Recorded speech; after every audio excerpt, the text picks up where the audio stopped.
Today we are making cinnamon rolls with some freshly milled flour. These are so light and fluffy and delicious and perfect for the fall season. My name is Alyena and welcome to my kitchen. So the first thing you need is either a large bowl or your mixer, and to it I'm going to add in some warm milk. So you can always take a temperature gauge and measure how warm your milk is. You want it to be around 105 degrees to 115 degrees.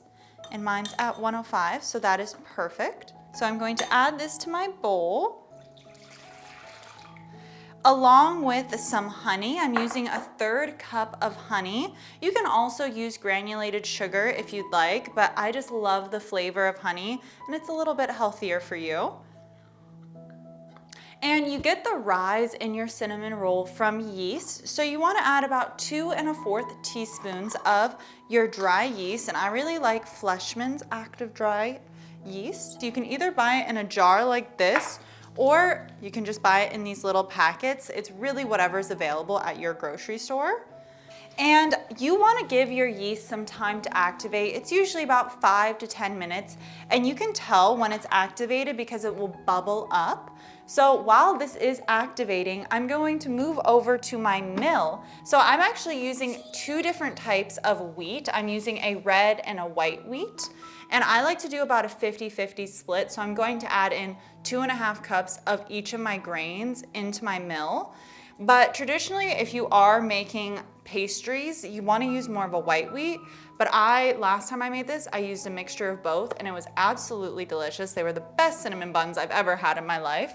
And when you are milling your own wheat, it has so many health benefits. It has lots of minerals, iron, so it really is so much better for your body. So even if you're having a sweet treat, you're making it healthier. And I will say one of the greatest perks about using a wheat like this is because it has so much fiber, you don't get that crash. So even though you're having something kind of sugary and sweet, you don't feel it the same way as if you're using all-purpose flour. And if you're looking for a mill and you want to start milling your own wheat, I really recommend this one because I bought the aid to the KitchenAid and it actually burned out my KitchenAid and broke it. So I'm getting a new one. This is my old one. And I find this is so fast and quick. Within minutes, you're gonna have a ton of fresh flour. So even though it is a little bit more expensive, it's really worth it. And the thing is, I love the KitchenAid brand. This one had a broken screw on the side. I called in, they taught me how to fix it. And also my other one was under warranty, so I'm getting a brand new one. So I will say they have great customer service. Okay, so this is about 5 cups of my wheat berries. And now we can just mill it. And this will take less than 3 minutes. And I will say it took 1.5 minutes to mill 5 cups, which is amazing. It's so quick and efficient. And now I can take all my fresh flour out. And another note, when I use my KitchenAid mill to mill all my grain, it took 36 minutes to get 5 cups of flour, where this took 1 minute and 30 seconds. And one thing to note is you really don't want to get your mill wet. So I like to use just like a little paintbrush to dust off all the excess flour that's stuck to the lid, because you don't really need to wash this. You really do not want to get it wet or use wet berries or anything in this. Now that our flour is all milled, I just have a separate bowl and I'm going to mix all my dry ingredients together. So you're going to use 4 2/3 cups of flour to start with, and then we're going to add it and create our dough and see if we need to add a little bit more. But my motto is you can always add more, but you can't take away. So let's start with just our 4 2/3 cups. Some people like to weigh their flour. I kind of just go by feel, but it's really up to you. You just don't want to pack it in, so I'm just kind of dusting it, letting it lightly fall in rather than trying to pack my flour in. Next, I'm going to add in my brown sugar. So I have just a 1/3 cup of brown sugar going in, along with 1 1/2 teaspoons of salt, as well as 1/2 teaspoon of cinnamon. And now I can just give this a stir so that everything is fully mixed together and combined. And I actually made these last week, and I love to share what I bake with people, so I gave them to my neighbors, and they came back with some of the highest reviews. They were saying that these are some of the best cinnamon buns they've ever had. So now I think they need to be a house staple. Now that this is all mixed together, I'm just going to add it to my bowl with my activated yeast. And now I'm going to just add in my wet ingredients as well. So I have a half a cup of melted butter. There we go. Along with 1 egg that I've let sit out so it's at room temperature. And 1 tablespoon of vanilla extract. Now I'm gonna give my hands a little rinse. Got a little eggy.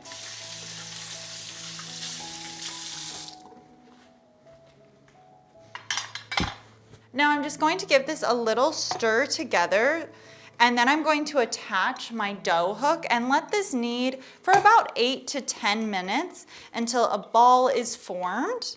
You really want to knead it because that's what activates the gluten. And I've noticed when I'm using this type of flour, you do need a little bit of extra time in kneading compared to all-purpose flour. Also, with this type of wheat, one thing I've heard a lot is to let it hydrate in. So I'm actually going to let it rest for about 10 minutes so the wheat hydrates before I attach my dough hook and start kneading it. I just find the texture is way better if I do this. So give it 10 minutes if you are using this type of flour. Then you can attach your dough hook, knead it for about 8 to 10 minutes until a nice ball of dough forms, and I'll be back.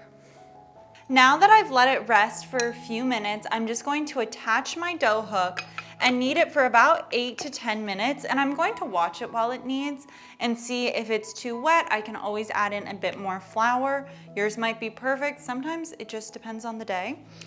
But last time I made this, I noticed I did need to use a little bit more flour, so I'm just gonna watch it. And now I'm going to just set it on 2. I don't like to set it too high because it will burn out my motor. And let this knead for about 8 to 10 minutes. And I can see already that I think it needs more flour. If your dough is too wet like this, you can always add in about a tablespoon at a time more flour until it comes together to be a nice dough ball. So our dough has come together and it's now into a ball. I did end up adding about 4 heaping tablespoons of flour to it because it was a little bit too wet when I started kneading it. And now I'm just going to pop this back in the bowl and let it rise for about an hour and a half or 2 hours until it's doubled in size. And luckily it's still pretty warm in Southern California, so I can just leave it out. But if your house is cold, I recommend preheating your oven to the lowest heat and then turning it off and popping it in there because you just want it to be in a warm area to help it rise. So now I'm just gonna cover it with a towel and I'm gonna pop off to the gym, so I will be back in about an hour and a half. I'm back from the gym and now it's time to make the filling. Mix half a cup of packed brown sugar with 6 tablespoons of room temperature butter along with 1.5 tablespoons of cinnamon until the texture is smooth. Next, uncover your dough, and isn't she a beauty? Seriously, there is something so beautiful about working with dough. Now form your dough ball into a rectangle, then with a rolling pin, roll it as close as you can to 12 by 24 inches. Once you've done that, spread the filling evenly over it. Then on the wide side, start rolling the dough into a tight log. Next, cut your log into 12 equal pieces and place them in a buttered baking dish. Okay, I tried using dental floss like Preppy John does in his recipe and who also inspired this recipe, but I found it much easier to just cut the rolls with a knife. Now cover these beauties and let them rise for about an hour. Then place them in a preheated 350-degree oven for about 20 to 25 minutes, or until they're lightly browned on top. And wow, do they smell and look amazing. As they are cooling, grab another bowl, and it's time to make the cream cheese frosting. Mix together 4 ounces of room temperature cream cheese with 2 tablespoons of room temperature butter. Then mix in 1 teaspoon of vanilla extract, a pinch of salt, and 2 cups of powdered sugar, adding in 1 cup at a time. Then add 1 or 2 tablespoons of milk and give it a final mix. Pour the cream cheese frosting over the cinnamon rolls, and if you are anything like me, dive into one of them. Thank you so much for watching, and I hope you enjoy these as much as my family and I did.